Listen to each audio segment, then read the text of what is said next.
We are live, and Rodolfo is joining you from the backseat of an Uber. This is a true story. So, Rodolfo's going to be home with less background noise in like 10 minutes, but it's fine. We're just going to remind him to keep himself muted unless he's talking because he has so much wisdom to deliver that we definitely don't want to keep him on mute. And it's just weird because usually I interrupt you all the time, Rodolfo, and it's going to be a little bit of a different vibe with you muting and unmuting. I'm not going to be able to interrupt you as much. This is definitely different because you normally ask me just to stay muted. Yeah. Okay, so listen, I got to tell you guys a little bit about my day because it was hilarious. And then we'll get into Wine Wednesday. So it's actually not that good of a story, but I'm going to tell you anyway. So I got locked inside my car today.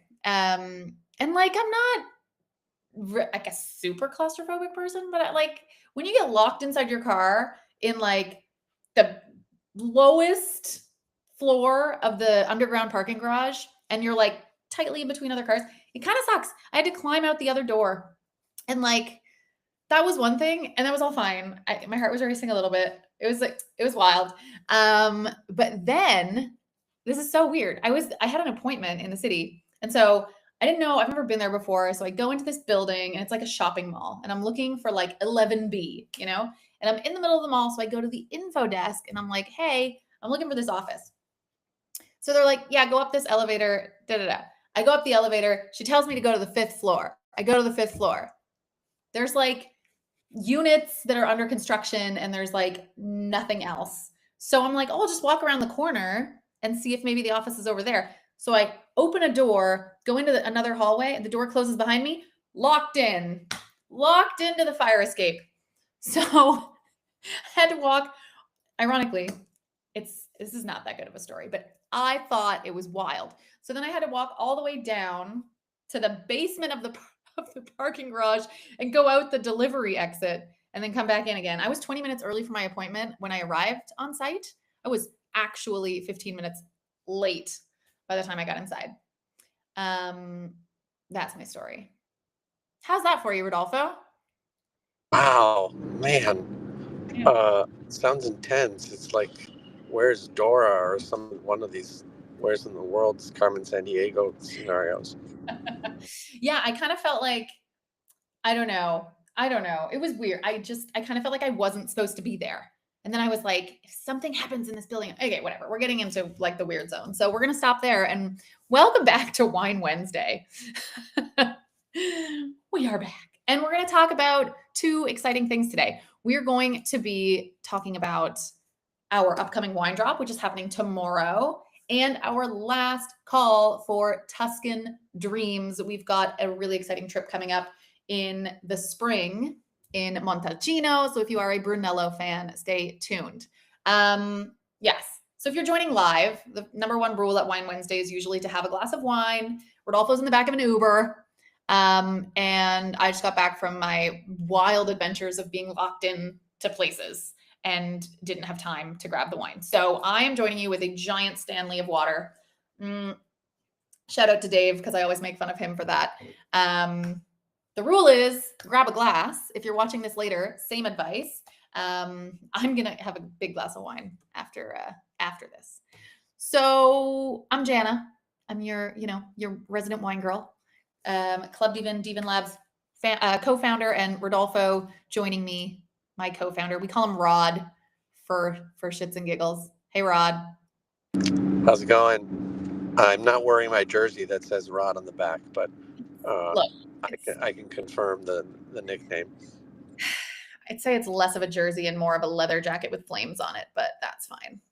You're right. It's like a Fonz jacket. Yeah, exactly. Shout out to Larry. Okay, so let's talk about the legendary Burgundy drop that we've got coming up tomorrow. We're talking about Hospices de Beaune. So Burgundy people, lean in. Rodolfo's going to give you the specs. So, one, incredibly fortunate to be able to get this. It's a rare cuvee from the Hospices de Beaune that very, very little of it is made as compared to others. Uh, and as I pointed out to my email to the membership who's able to purchase this, so if you're not a member, you should be one. Uh, yeah, it is a fraction of what you would normally expect to pay for this. The Hospice itself has it for like 170 a bottle, and we're coming in at under 100, which is super exciting. I'm But going to interrupt you. by way, what? Alfo's talking about price in on the Sorry. public stream. Woo! Usually it's me who drops the alpha. I love this. I love that Rodolfo spilled the beans. So yeah, usually we don't like get into price too much here, but yeah, we're like, what are we? 40?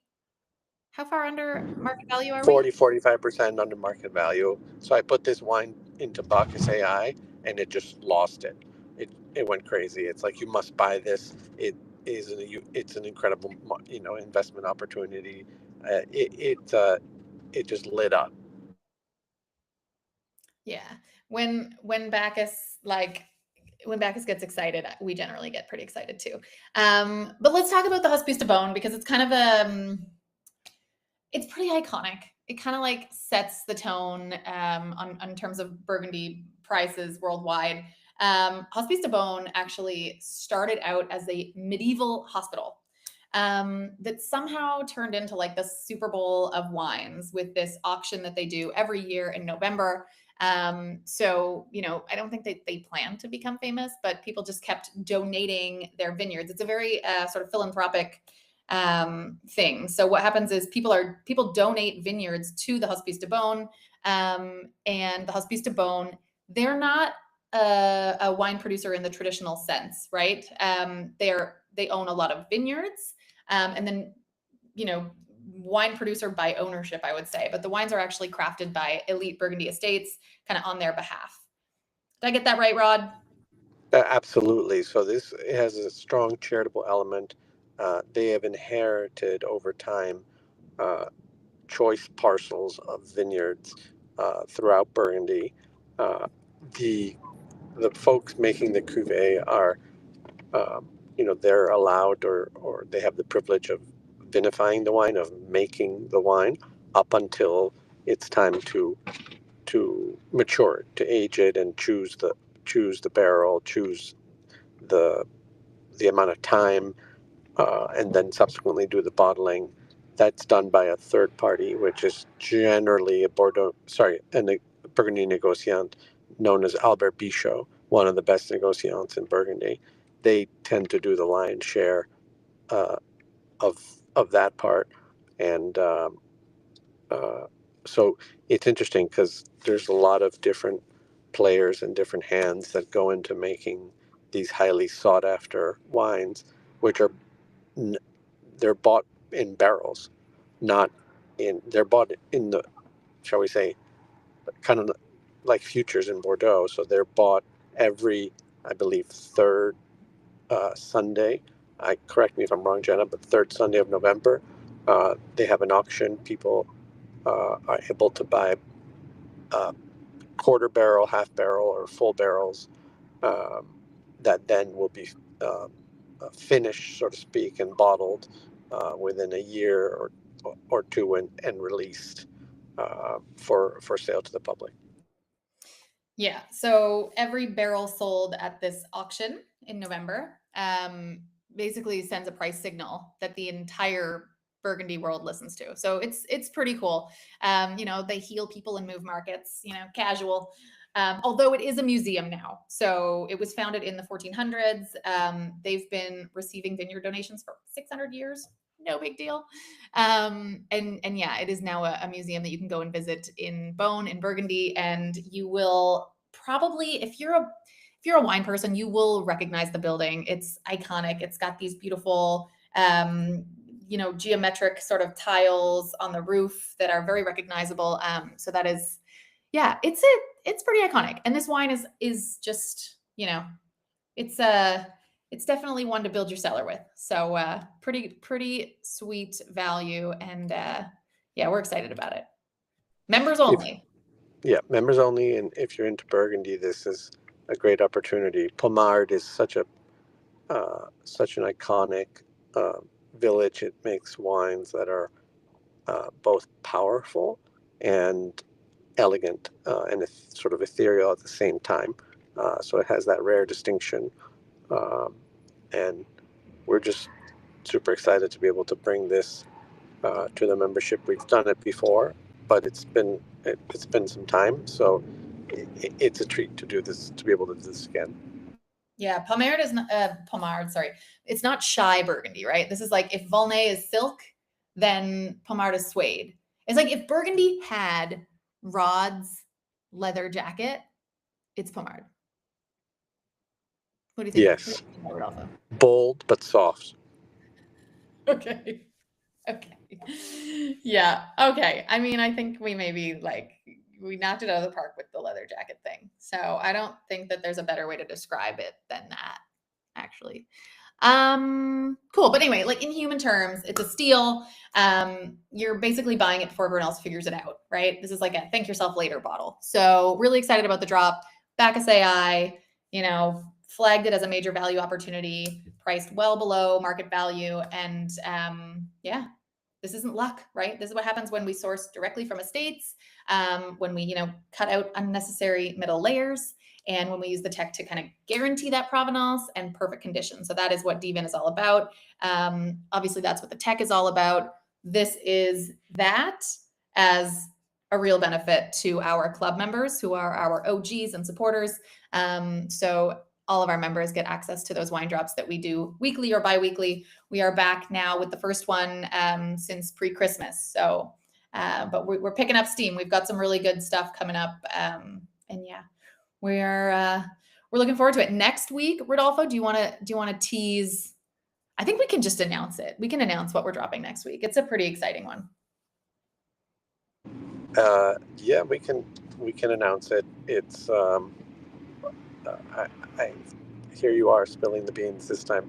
So it is a really rare cuvee that's not made every year by Chateau Palmer, and it's known as in this case, the 19th century edition, XIX 19, and it is from the 2014 vintage.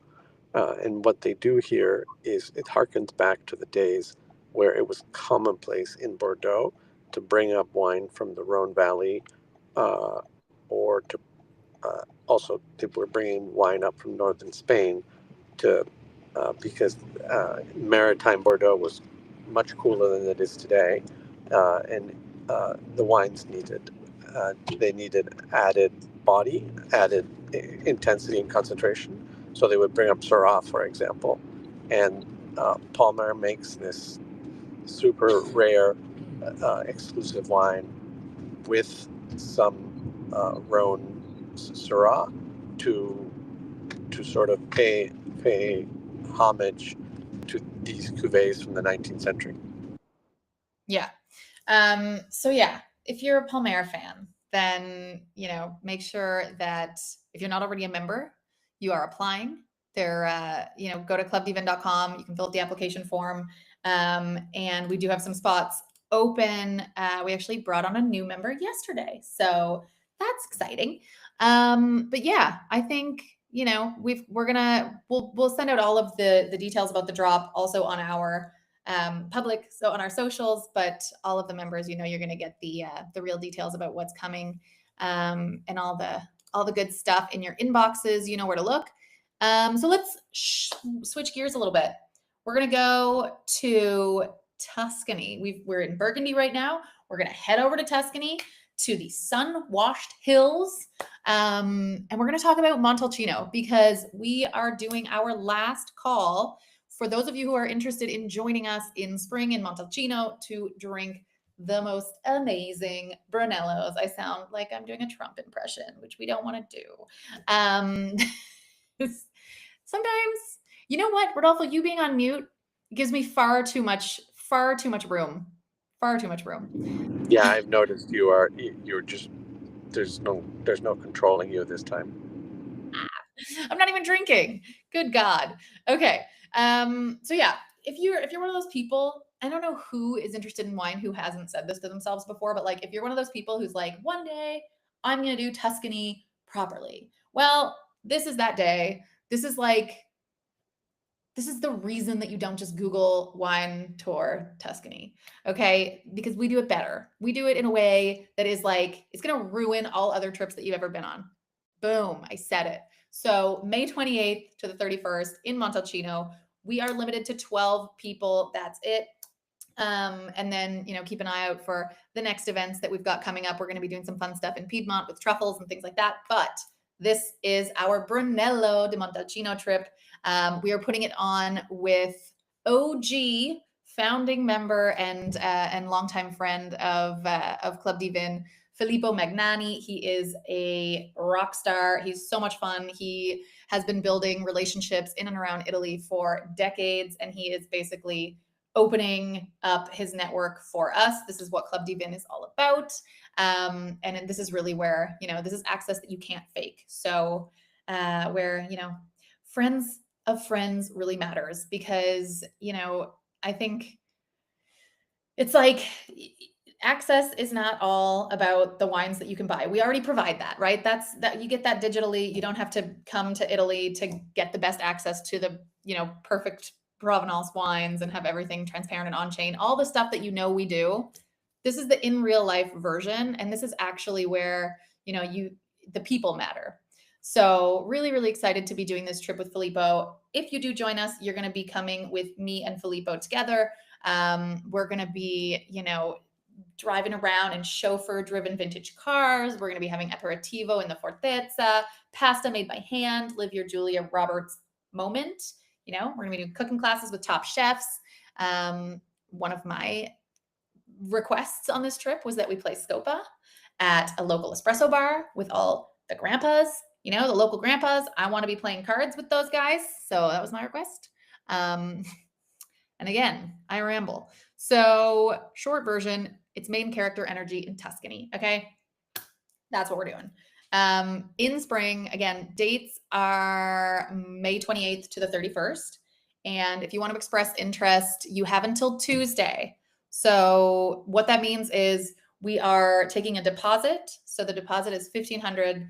I believe we're pricing it in euros. Euros or USD? Anyways, check out luma.com/Brunello. And you're going to pay your deposit and then your spot is guaranteed. We're going to take a minimum of 6 people, maximum of 12. So yeah, there's going to be the full itinerary is already up. Full itinerary. I say that. There's going to be lots of surprises. But we've got basically like the sort of the main details mapped out. And we're talking about like private tastings at the most iconic estates in Montalcino. So it is the greatest hits lineup with like insider access.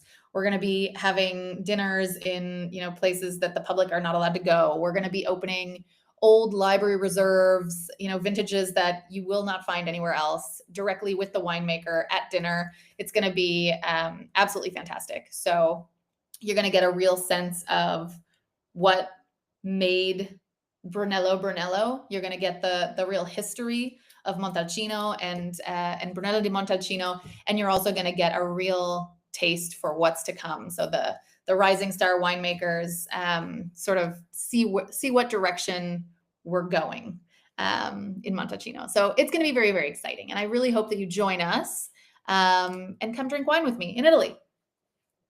Come on. Who doesn't want to do that? Rodolfo, you're really quiet when I say that.